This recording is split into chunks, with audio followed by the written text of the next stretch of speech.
everyone. I'm Josipa, President and CEO of the Canadian Urban Transit Research and Innovation Consortium, and I'm delighted to welcome you here today to day one of our first annual Smart Rail Technology Conference. I'm joining you here today from my virtual platform in St. David's, Ontario.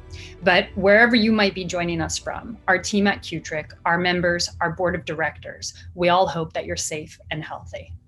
Before we begin, I wish to express thanks and gratefulness to all of Canada's Indigenous communities across this nation who have provided us with the opportunity to be here in this vast and beautiful country. We're thankful for your investments over the generations in maintaining this land and in working to preserve its natural sanctity and beauty. CUTRIC, as many of you know, is also fundamentally and unapologetically dedicated to gender equity, and this includes the equal treatment of women who are Indigenized and racialized. This is why we also want to take a moment to acknowledge all of the women, men, and transgendered people across Canada who have invested years of effort into tracing, defending, and speaking up for lost and murdered Indigenous women across this nation. These are women who are disappearing in disproportionate numbers because they are targets of both violent sexism and racism combined. This was also exemplified in recent weeks, most profoundly and horrifically in the death of Joyce Echaquan in a public hospital where she went for help, where she should have been able to trust the people around her. At CUTRIC, we believe in building a nation, a transit-led nation, a mobility-led nation, a rail-networked nation that treats women, no matter who they are, as equal Canadians who should have equal access to opportunity, equal access to growth, and equal access to wealth, without exclusions based on inherently discriminatory views or the pride and ego that come with being part of a ruling or hegemonic class. Bonjour à tous. En tant que président et directrice générale du Consortium de recherche et d'innovation en transport urbain au Canada, je souhaite à tous et à toutes la bienvenue à notre première conférence canadienne sur la technologie ferroviaire intelligente. Le CUTRIC tient à remercier les communautés autochtones du Canada et du Québec. Nous croyons que la mobilité est un moyen de promouvoir la liberté et la sécurité des communautés autochtones, des communautés racialisées et des femmes par tout le pays qui sont des victimes de sexisme et racisme, ou d'autres formes de la discrimination contre leur corps et leurs vêtements, qui possèdent parfois une signification religieuse et qui est importante pour eux-mêmes dans leur vie quotidienne. So, today, we start a rail discussion in the midst of a horrible reality. Across Canada, rail systems in a time of COVID-19 and in a time of pandemic are suffering from upwards of 90% ridership drop-offs at the height of the first wave. What will be the impact at the height of the second wave is a matter of discussion that's going to come up in several of the panels and keynotes we have scheduled today. Yet, in a mobility-led nation, in transit and in rail, to make this nation a mover of people in a way that sets us all free, we need to get more people into rail, not less. At our first National Smart Rail Technology Conference starting today, we want to start that dialogue with our partners, with our members, and with our transit communities. Because transit, mobility, and rail innovation are most definitely part of the solution. Part of liberating Canadians is creating and expanding better shared mobility systems. We all know that. This includes better rail networks that are cheaper, more frequent, and more convenient than they are today.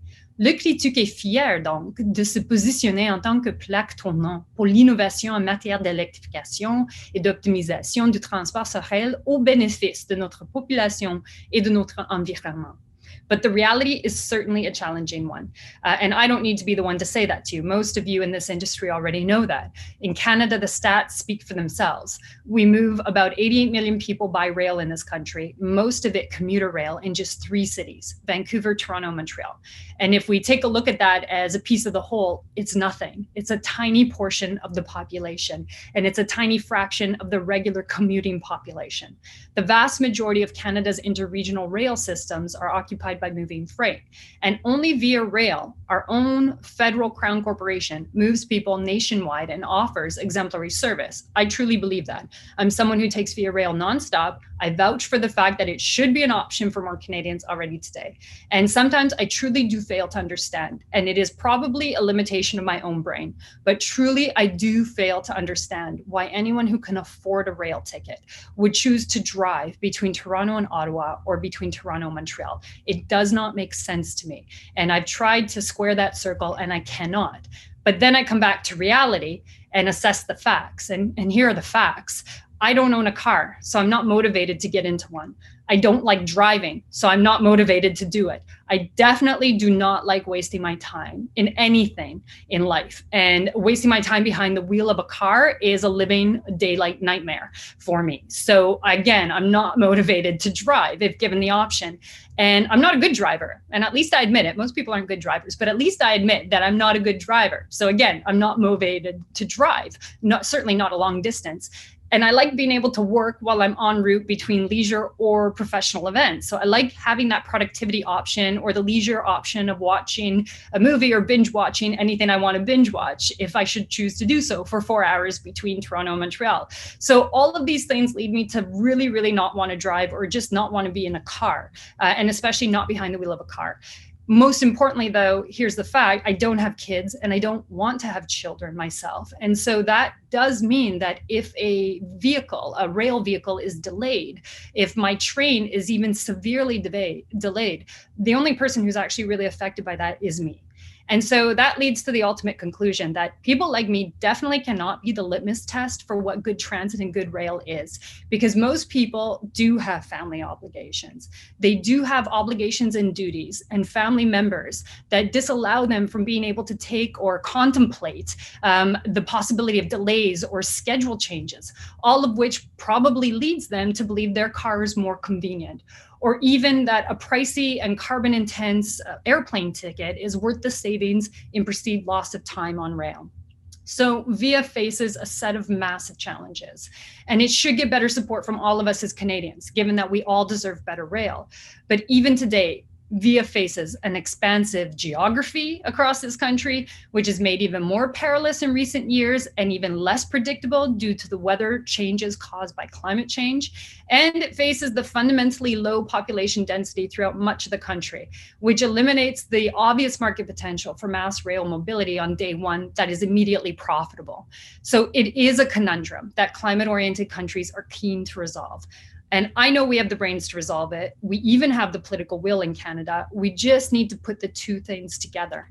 So here's the conundrum. How do we reduce transportation emissions and road congestion by moving people more quickly, more efficiently, more cheaply than ever before, while also dealing with the weak market demands for public rail and public transit services across many parts of this country today, alongside the prevalent cultural perception and attitude that cars are more convenient even when they're not?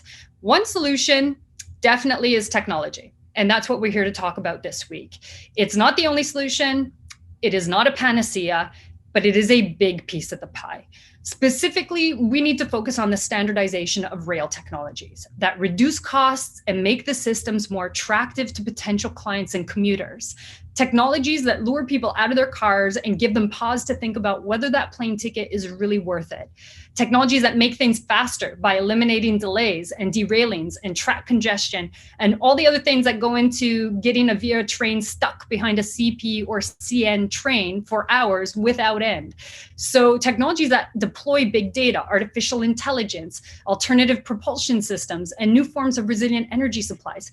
These are the things that will help us solve our rail conundrum to build a great nation. En tant que consortium voué à offrir aux Canadiennes et Canadiennes des alternatives à l'auto solo par l'entremise de technologies innovantes en transport urbain et collectif, nous espérons user de notre plateforme afin d'entreprendre un important dialogue autour des solutions de transport sur rail à intégrer ou à développer pour nos systèmes de transport. Les grands thèmes sont évidents. Ils sont l'électrification avec les batteries et l'hydrogène, les systèmes autonomes et connectés, les matériaux légers, les mégadonnées dans le rail et le hyperloop. These are all great things for a future global economy. And we have the globalized mechanisms to support them. A new NAFTA to start with, which could be leveraged to help with interregional rail innovation, given that rail innovation is sometimes unwittingly stymied by provincial and North American barriers to fuel standardization, emission standardization, and going forward, driverless control standardization in autonomy and connectivity. For example, let's imagine what it would look like to standardize electrified, driverless, automated, long distance, or interregional rail. Let's assume we'll use hydrogen for this particular endeavor. What would that look like? It would look like provinces and US states agreeing to common fueling standards and hydrogen supply networks. It would look like US states and Canadian provinces agreeing to common connectivity networks, likely through 5G deployments, and common safety rules for driverless controls. This is not impossible to imagine. It wouldn't be easy, but it's not impossible. Humans are truly capable of doing anything when we want to do it. And surely, I'm convinced that this cannot be as difficult as offering luxury tourist services that launch people into orbit around the planet in privatized rockets. Yet that is already happening. So let's get to it with our microcosmic terrestrial issues of collaboration and technology alignment in promoting the rail sector. Technologies like driverless train controls, hydrogen propulsion, 5G rail connectivity, inductive track-based electrification systems, these are not just the future, they are the present. These are the green jobs of the today that we want to live in, that I want to live in, that I want to generate my wealth off of, that my team wants to generate its wealth off of, that so many more Canadians could generate their wealth off of, either through the use or the innovation of these systems. And these systems will generate those multiplier effects throughout the economy. All of those multiplier effects that economists like to cite when we wax poetic about what a green recovery in Canada could look like. So to start solving the rail conundrum in Canada and initiate the geopolitical collaboration that must occur to spur technological innovation and deployments in modern rail systems nationwide, our team at CUTRIC has brought together the brightest brains and the top leaders in this sector, because we believe in trains.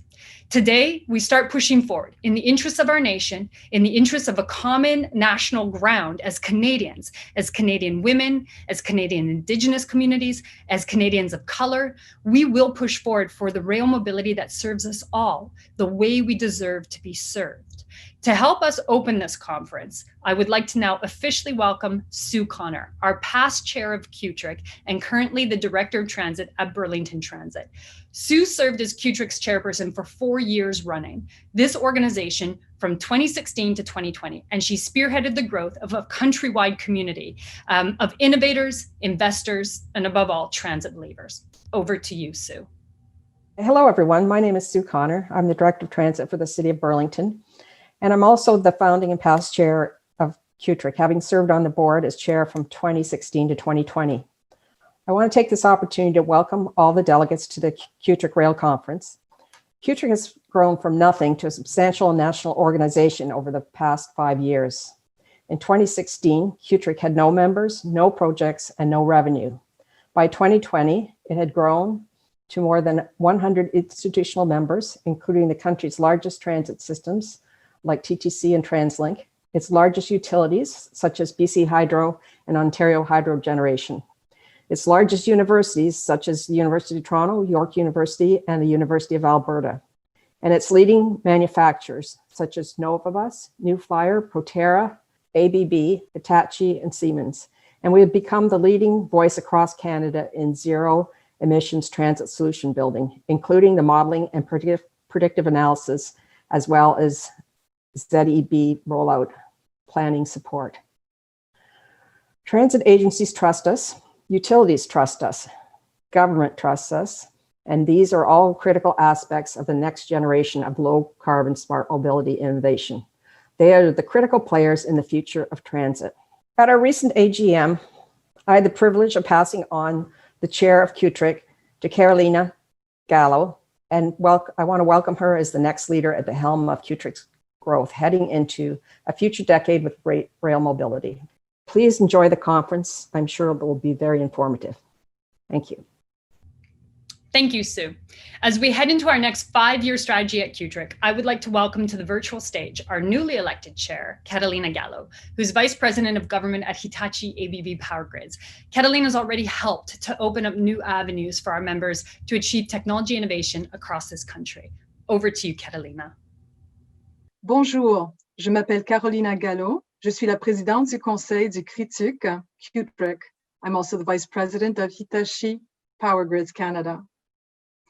The future of mobility in Canada is zero emission, connected with new technologies that will change the way Canadians move. This change has to be motivated by leadership. We all have a shared responsibility to the planet.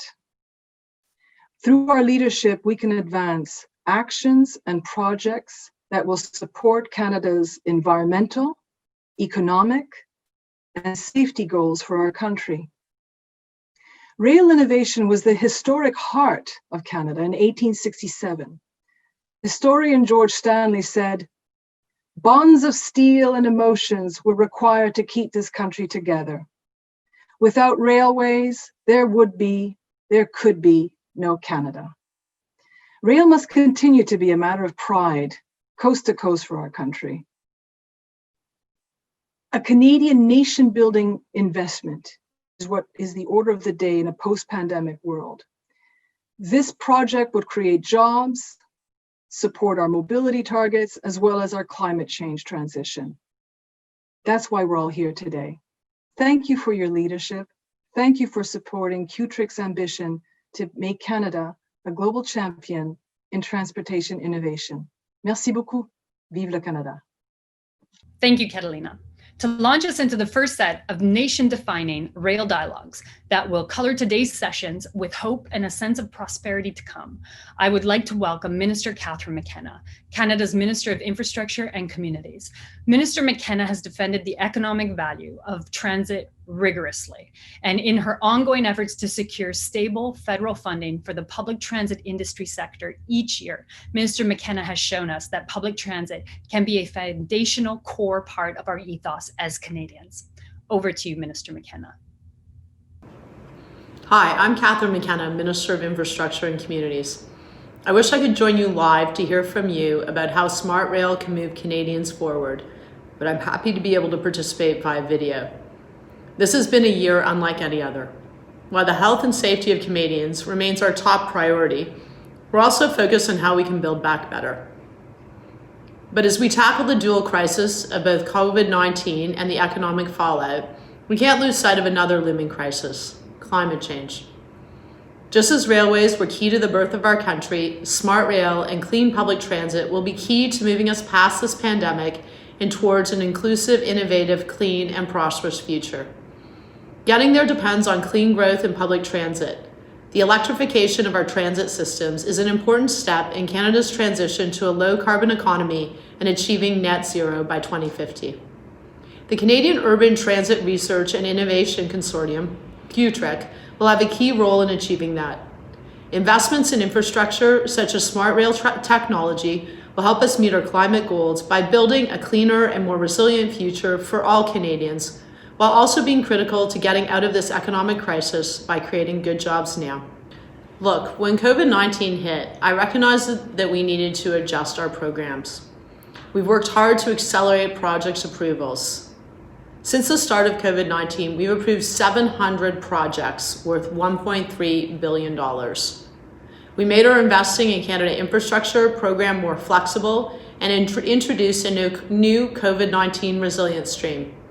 We launched the new Canada Healthy Communities Initiative to help support community-driven solutions. And as part of our Investing in Canada plan, the Canada Infrastructure Bank recently announced its 3-year, $10 billion growth plan. The CIB's new plan will create jobs and reduce greenhouse gas emissions. As a driving force to unlock private investments, the new plan will create revenue-generating projects that benefit Canadians, including a $1.5 billion investment to accelerate the adoption of zero-emission buses and charging infrastructure. This is part of their larger commitment over 11 years to make at least $5 billion investments in both public transit and trade and transportation projects, all of which help us to meet our commitment to get 5,000 zero-emission buses on the road by 2025. Infrastructure investments of all kinds, including smart rail, can support the nationwide innovation we need. They're critical to our economic growth and to connecting communities across the country. We need to continue investing to ensure a better quality of life for all Canadians, to move Canadians forward. Together, we are making our communities stronger, cleaner, and more inclusive in the long term, with good jobs. This Smart Rail Technology Conference is sure to move Canada forward in the global rail innovation dialogue and strengthen our country's position as a global innovation hub. I'm proud of our government's work and your work. We're all responding to climate change and supporting our country's recovery in a more sustainable and resilient way. Thank you. Thank you, Minister McKenna. With Sue's foundational leadership buttressing all of our efforts, Carolina's future-forward leadership at the helm of this disruptive body called CUTRIC, and Minister McKenna's unwavering support of our public transit and mass mobility efforts across Canada, I welcome you all, a nationwide community of innovators, investors, and above all, transit believers, to our Smart Rail Technology Conference, which starts now. Thank you, merci, et bienvenue.